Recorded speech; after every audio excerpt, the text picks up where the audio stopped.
It's 10:16 a.m., October 21st, in the middle of Prince Edward County. Good morning.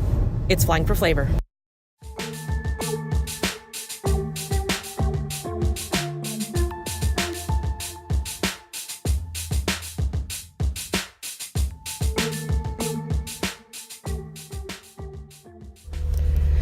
So, I'm traveling this weekend around Wellington, Ontario to get my first up-and-close glimpse and taste of this booming wine region. I brought along my brother Steve, his wife Lisa, and of course, my husband Norm, who rarely misses out on one of my tasting tours or events. Since this is going to be a bonus episode, it's not going to be as structured as the others. So there's no fly in my soup and no table topics or anything at the end. What I'm going to do is record most of the tastings throughout the day today, and some thoughts or recaps here and there as well. And then I'm just going to pull out the clips that I think explain a few things about the winery, or they're just funny because it's probably going to happen. And I'm going to kind of splice them together with those little sound plucks in between. So I would suggest maybe if you are enjoying this episode with a glass or two or bottle of wine, it might be good fun that when you hear those sound clips, that means pause and go and get a little refill. Okay, in order of where I plan to go today, I'm going to start off this morning. We're going to start in this order: Rose Hall Run, Norman Hardy, Casa Dea, Granger Prince Edward. Then we're going to go to Clausen Chase, Old Third, and we're going to finish off with Carlo Estates. All right, okay, we're pulling up to the first one, so here we go.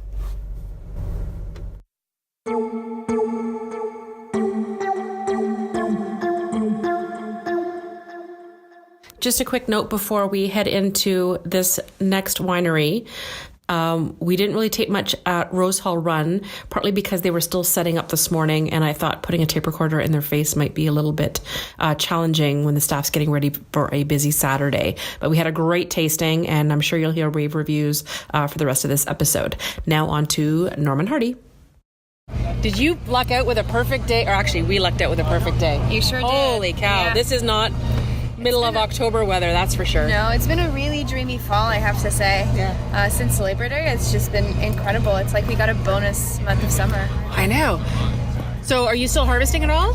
We are. So everything on the estate right here is harvested, but we have some Riesling and some Cab Franc left on other properties of ours in the county. And then we are in the middle of what we like to call the Riesling avalanche from Niagara. So the Riesling from Niagara just started coming in a couple of days ago, and it's coming in fast and furious. Taz? I see Taz labels on Yeah. I don't know why they keep labeling it Taz. It's actually not from Taz. It's from a vineyard called Redfoot that Pearl Morissette used to lease, and that Taz partially leases now, but we lease the other portion of it. So there is some fruit from there, but we have about 4 or 5 different growers that we work with in Niagara that we get fruit from consistently year after year, the same vineyards. Yeah.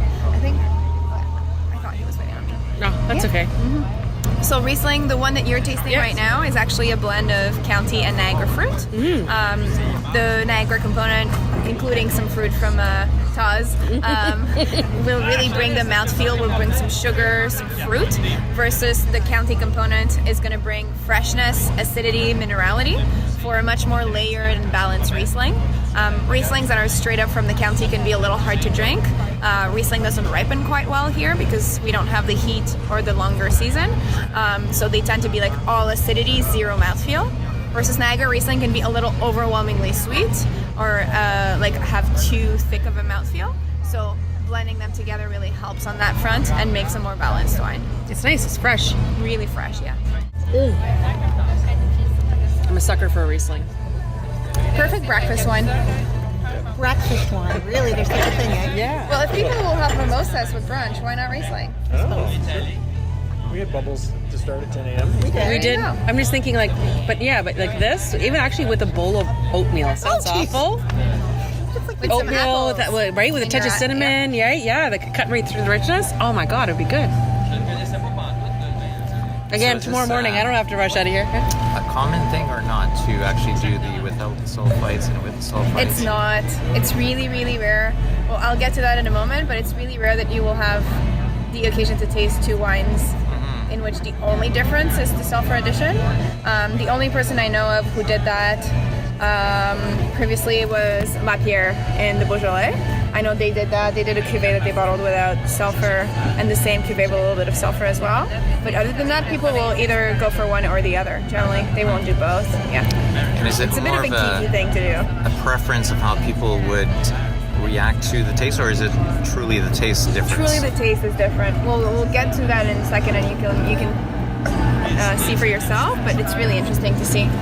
All right. So on your left, I will pour. So you want to do one at one? Okay. Exactly. On your left, the one with a little bit of sulfur. And I want to preface this by saying that even in our wines that are sulfured, we are extremely low on sulfur. For instance, this is roughly 40 parts. No, Chardonnay. This is Chardonnay. Doing a Chardonnay Roughly comparison. 40 parts of sulfur.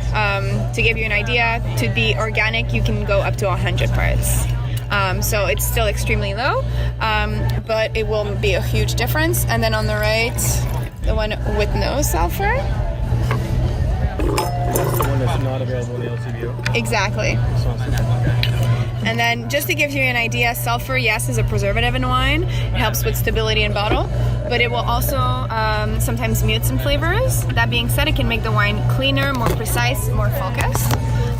So having a wine with 0 sulfur, it's probably going to be a little livelier, but a little rougher around the edges. It might go in every direction a little bit. The one with sulfur might be a little less expressive, but definitely more focused. Don't mix them up. So which is which here? On the left is the with regular. sulfur, and on the right without. This is the sans soup. What are you having first? This is the first. Those are both your classes, so I'm just trying to figure out. Yeah, this one is with. Okay. Wow, This is without. that is different. And the only thing here, the only difference. It's acidic. No, No. I don't know. Oh, I find it soft. Sulfur. This is bitter. It's usually a 50-50 split. It's really interesting to see, even when we do it I blind. prefer that with No way. with the food. There's a big difference. And to think this came from the same grapes. When it came out of barrel, we blended all the barrels together, and then one tank got sulfur and one tank didn't. Yeah, it's May I sweeter, try the softer. one This is much, much without softer. the sulfur? Yeah. And what's the vintage on these? 2015. 2015. Okay. Which one do you like better? Definitely the softer. With the without. It's more like a traditional Chardonnay, whereas this one is. It's like You'd have a hard time picking out what it is. Because there's not a whole lot. There's. Yeah, it's. It's got completely different flavors to it. I personally prefer the without. we do. It's usually of a- exactly Yeah, you like 50-50. He likes it. The definition exactly funky. He is likes. it? He makes the. Yeah. He For likes lack of those better explanation, Old but- world. You do like the old Yeah. world bigger whites. That's Yeah, where so I like you the do super this finish. with Yeah. the That's why I like that Riesling. Chardonnay and another one I Flowery. saw. We did it with a Cab Franc. It's not necessarily something we'll do every year, but we did in 2015. We had wines that we felt were stable enough in tank that they could withstand no sulfur, and we wanted to try it. It was an interesting experiment for us as well. Yes, yeah, And I it's like it also we don't know how long and how well they will age in bottle, so we'll wait and see for a couple years how they do, and then we can decide if we want to drop down the sulfur levels across the board, or keep them as is, or do the occasional. I like the cuvee. fact that I'm still And how tasting it long after. has this winery been open? It's our 14th vintage currently. Norm bought the property in 01, but our first vintage was 04.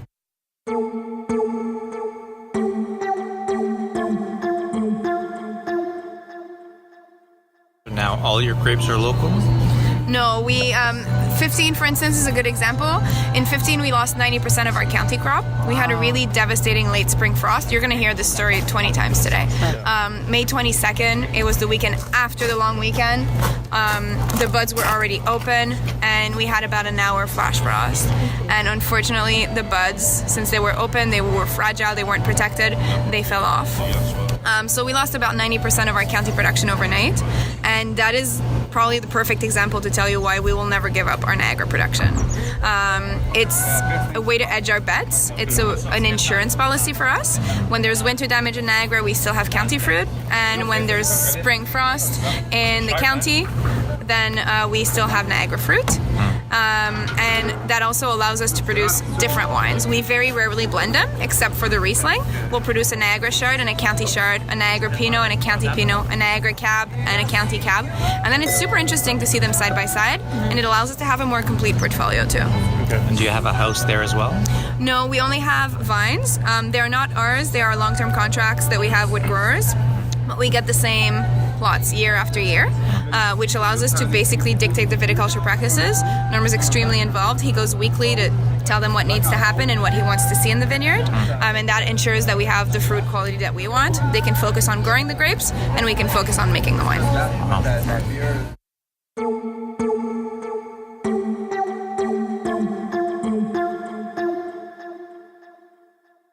He is obsessed with it. It is his focus. You can see all the blue bins that are behind you as we speak are currently filled with fermenting grapes, all Pinot Noir.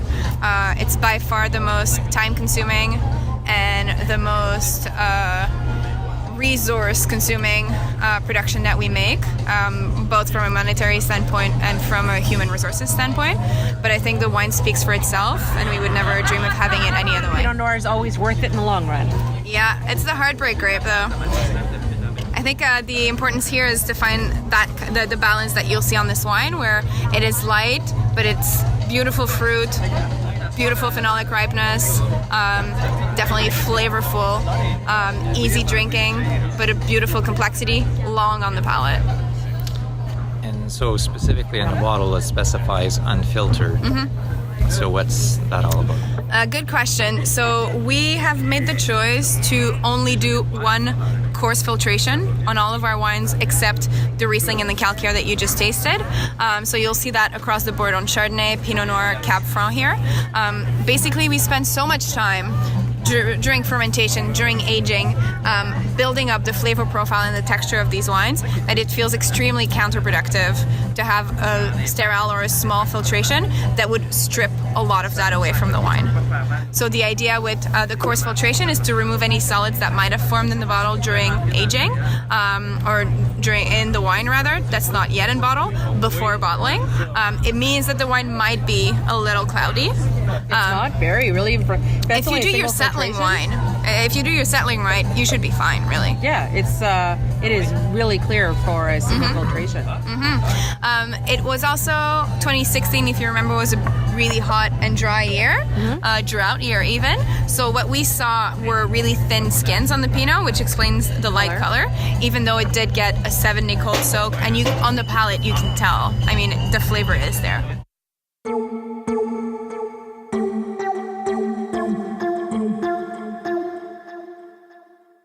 So we've already done the morning. We started off on Greer Road here, just outside of Wellington, actually in the little community of Rose Hall. So we did, there's 3 wineries right down the street from each other, which is a great starting point, or just a cluster if you want to come in the area to taste for the day. So it was Rose Hall Run is what we started with in the morning. And then we visited the infamous Norman Hardy for some scenery, outdoor tasting because the weather's beautiful. And then we went straight to Casadillo Winery, which is across the street. And they have a nice, beautiful outside patio. And with this weather, it was perfect for having lunch outside. So we're going to start doing the rest of the tastings today. I'm going to interject with some interviews as we go along. We're here at Grange of Prince Edward County, and we are going to work our way around this east side of the area. This afternoon, we're going on to Clawson Chase, hoping to get to Old Third and possibly Hub Creek, and we're hoping to finish with Carlo Estates just before dinner. So follow along and make sure you pour yourself a big glass because this is definitely all about wine drinking, and this one's for my wine lovers.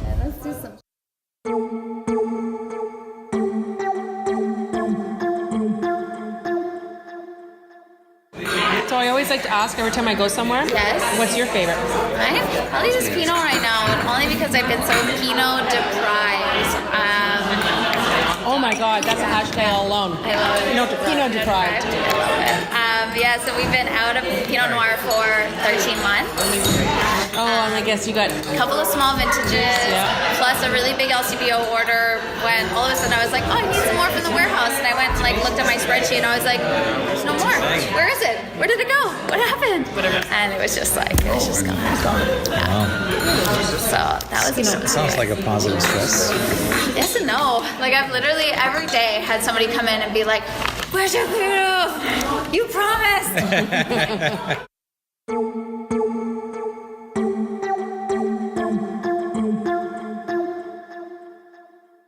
Yeah, so we're outside having full Pinot Noir tasting at Clausen Chase.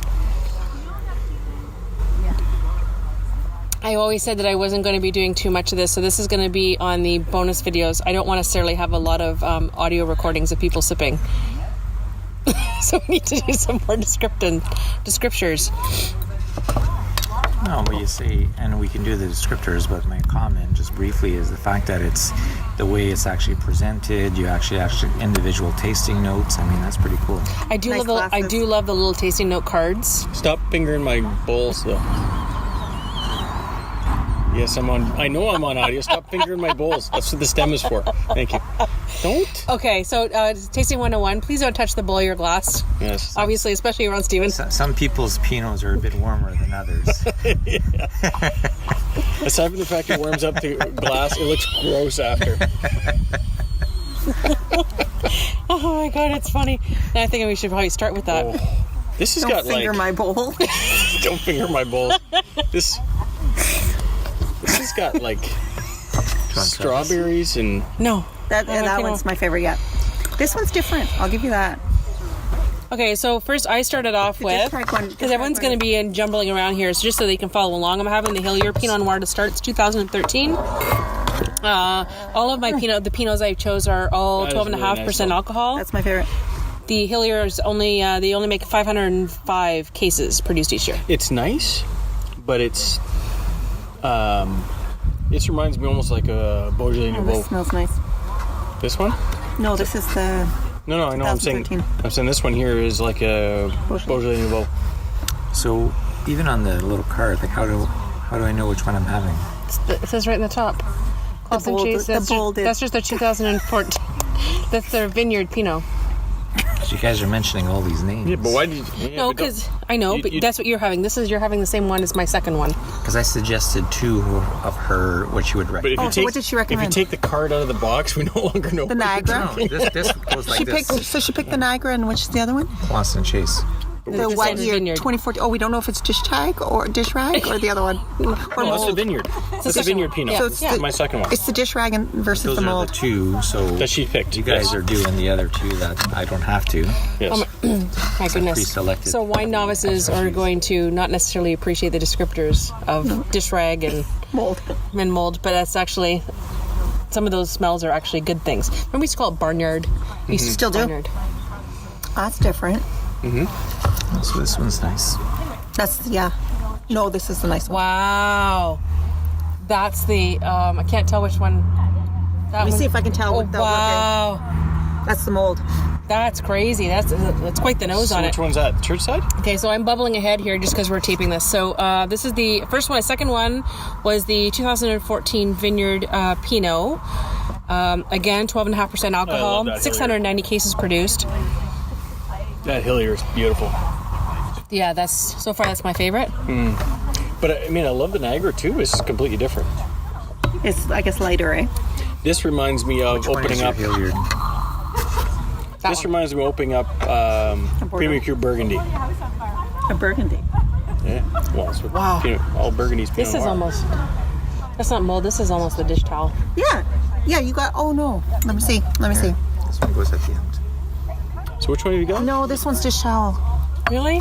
Oh, you got the Vineyard. So that's the I think dish so. rag. This is like wet I dish rag. haven't. You didn't get that? I think it's. But it's not the glasses because Stephanie's smell exactly the same. You know, it's an odd. The Niagara's one's not bad You yet. know what it? You know what it is? It's gone now. It blew off with a little aerating.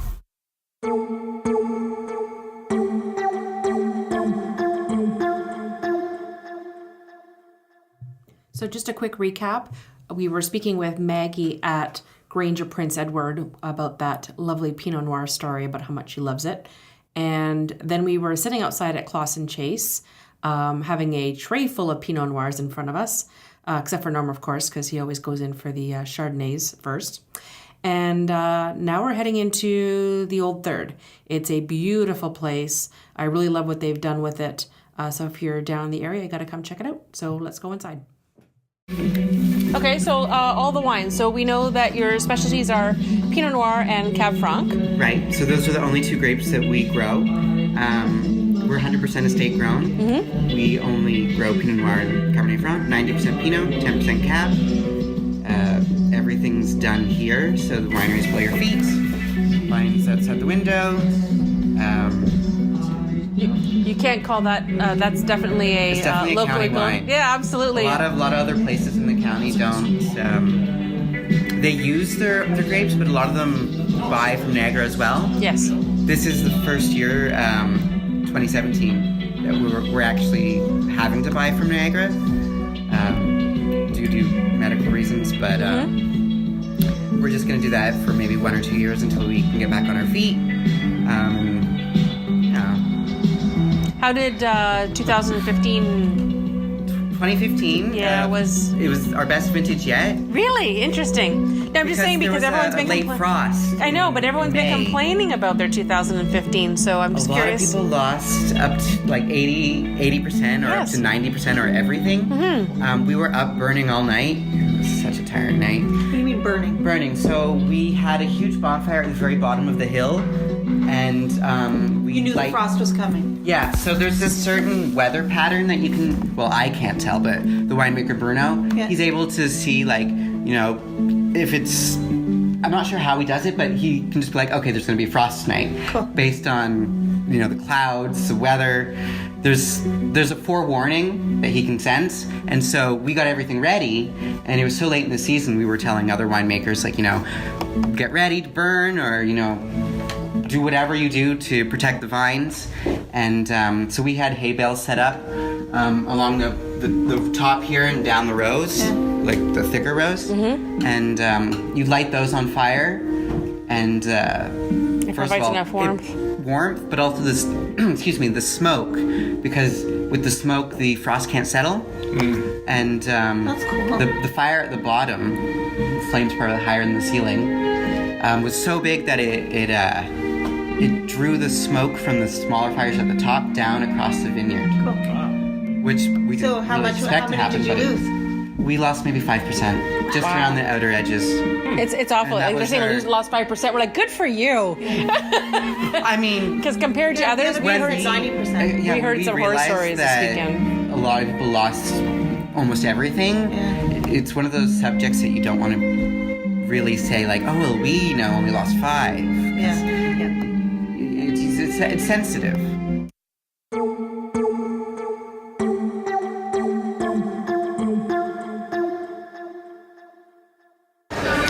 So we're having a bit of a beer break. It sounds counterintuitive coming to a wine region, but we've been drinking nothing but wine since 10 o'clock this morning, and even through lunch. We went through 6 wineries already, but we're lucky enough to find Midtown Breweries right behind our suites.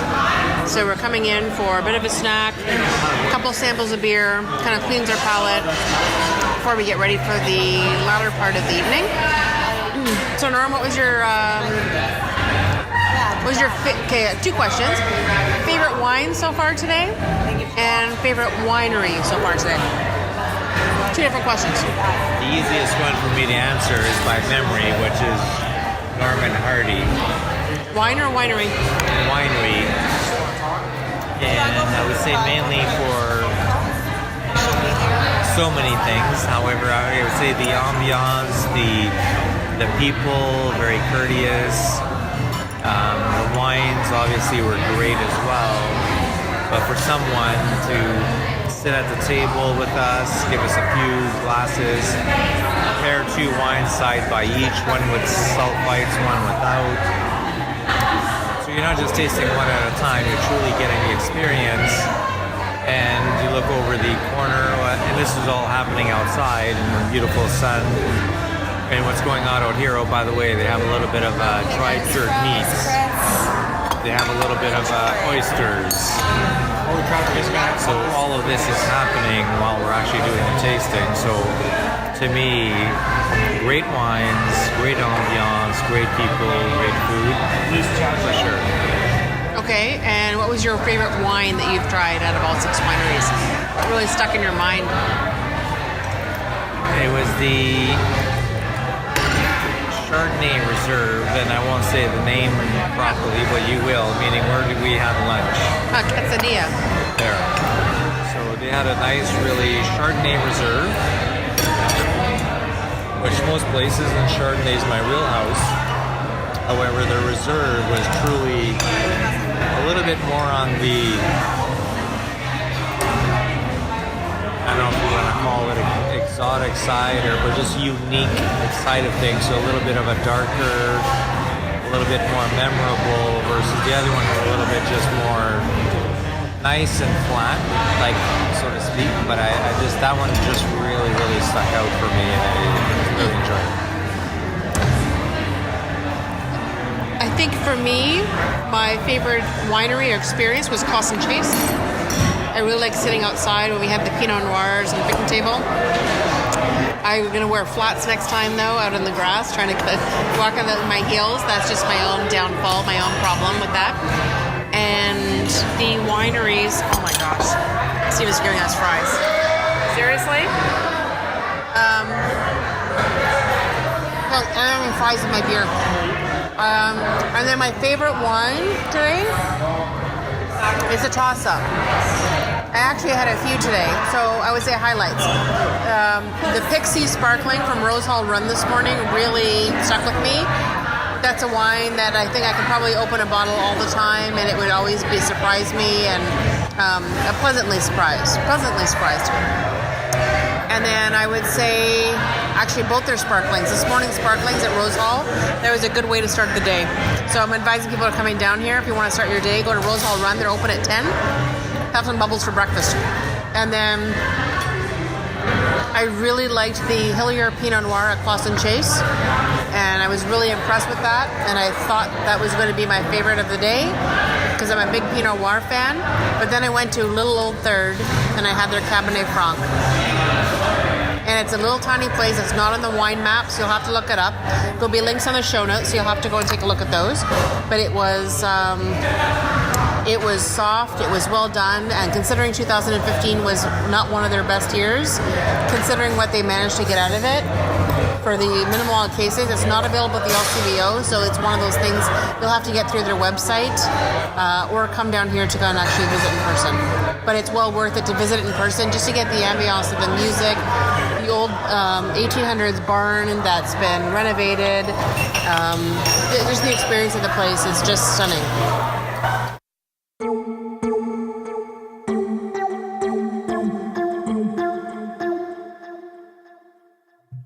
So we've had a bit of a rest and got ready for dinner, and now we're heading to Carlow Estates to go and have a quick tasting now that it's a little bit quiet before we head for dinner tonight.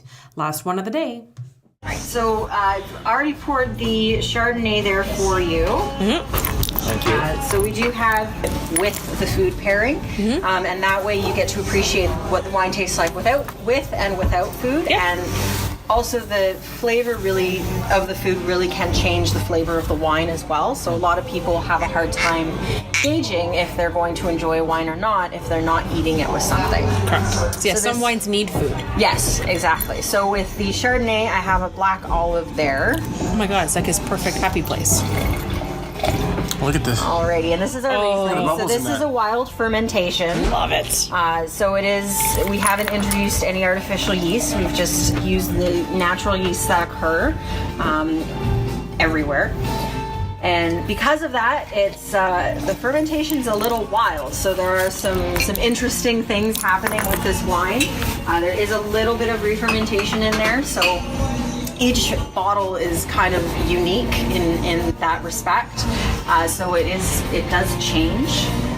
And it's cloudy. Mm-hmm. Yeah, so that's part of the re-fermentation characteristics. So it can be a little effervescent and bubbly, even. Oh, it's nice. It's a little drier than what you might be expecting out of it. So to pair with this one, we've got a little bit of pumpkin seeds. So again, you're going to taste the wine on its own first, and and then try it with the food just to see how the flavor of the food changes it. He says a little bit of splits. Yeah, and each bottle is kind of doing its own thing right now, which is really interesting. And it is, these are one of the things that happen when you're doing small batch, wild fermentation, boutique style wine. He comes back, he goes, it's cloudy. Yep. That doesn't necessarily mean that there's something wrong with it. It's just, but this is definitely a wine that if you purchase it, drink it up quickly. Because the longer it sits, the stranger things can happen. And it's good now. So you serve espresso and kittens here? We do have a Keurig, and we have 7 cats on the property. So all of them are now fixed, and there are no more kittens happening. So it's not as real of a threat as it used to be. But I mean, we'll make good. We'll try. That's awesome. You'd be surprised how many people bring their kids out, especially in the summertime. Yeah. We did it last year. Families, yeah, and I mean, well, it's better than paying. And they to still watch hate them, us for right? it. They still hate us for it. Did you bring them here? No, we were in France last year. Took them around to some wineries in Southern Rhone. Beautiful places, and do we have to go to another winery? For them to do, No. absolutely nothing. See, we at least provide crayons and coloring we have books. coloring books. In They're the going to go see summertime, historic we have, things and some wineries. Little bag toss, one of those ring bag toss games. Oh, yeah. Smart. We have cats, and those are usually And pretty I feel, if entertaining. I may, I'll just read it out loud because what we're seeing is a poster that says unattended children will be given espresso and a free kitten. Yeah, because you're sending them home. So I'm just looking at the bottle. I was going to ask her when she comes back, but what is wild fermenting? That just means that they haven't added anything to the wine to cause the fermentation. It basically the grapes on their own will. It's just a magical thing that they'll start to ferment on their own under the right conditions. So they just haven't added anything to create that fermentation process to start. So a lot of places will add a manufactured yeast to help with that. It's wild fermentation is a little bit of a misnomer though, because at this point we've been making wine in the same building in the same area for a while, so we actually have our own yeast culture that is growing and existing in there because it's everywhere. It's in the air, it's on your skin, it's all over the place. And yeast creates a lot of things, but it is very much like baking bread as well. Like you have to make sure the temperatures are right and that there's enough food for it, or else it'll die, and then you won't make wine. You'll make vinegar.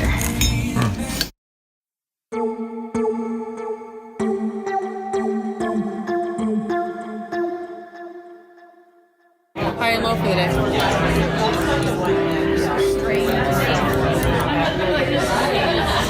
The first winery, I think, was my favorite. I just like the ambiance. Yeah, I did. Actually, and that was going to be a last minute addition. I really liked it. Low.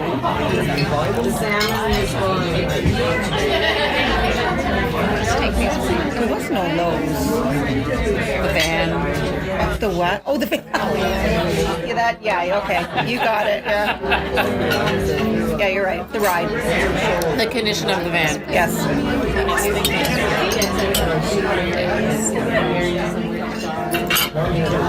So, yeah, Steve? Yes. Hi. Yeah, first taste of the day. That ceremony sparkling. Fantastic. And low is, vomit comment.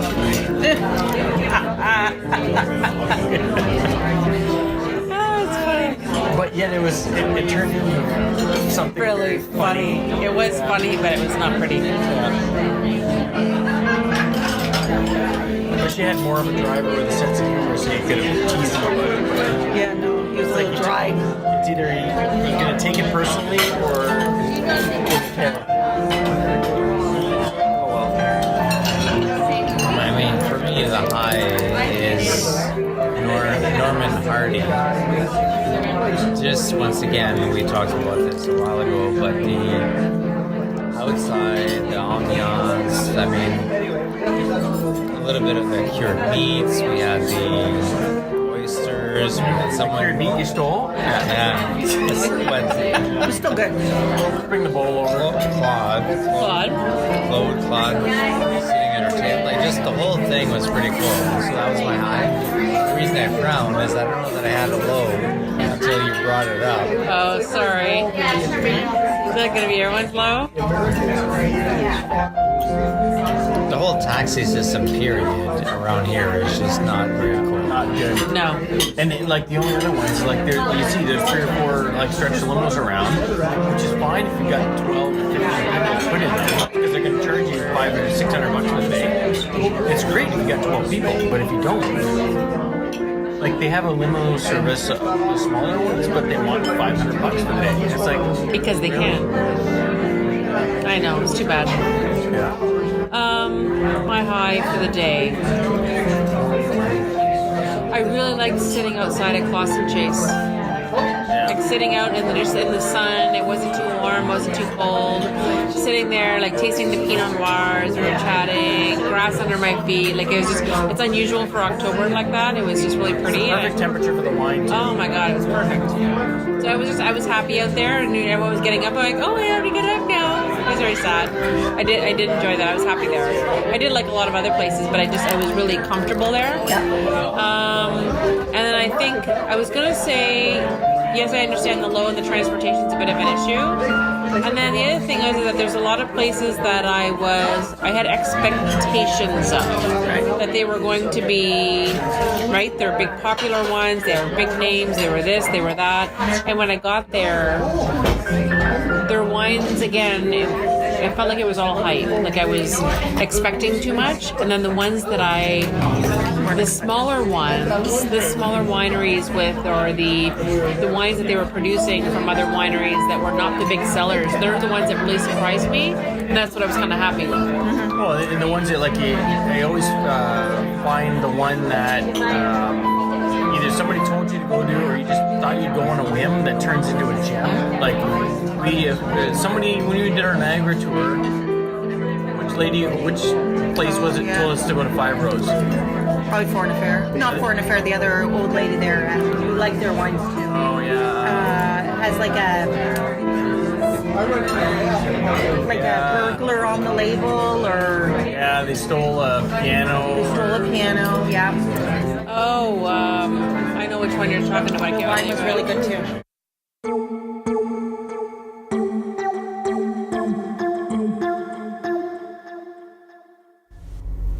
Okay, some last-minute closing notes just to finish off this episode. One, I think I better explain a little bit about our highs and lows from dinner last night. We were talking a little bit about the van. One of the downsides to visiting wine regions, you may remember if you've listened to previous episodes where I think I vented a little bit about the lack of transportation options in wine regions.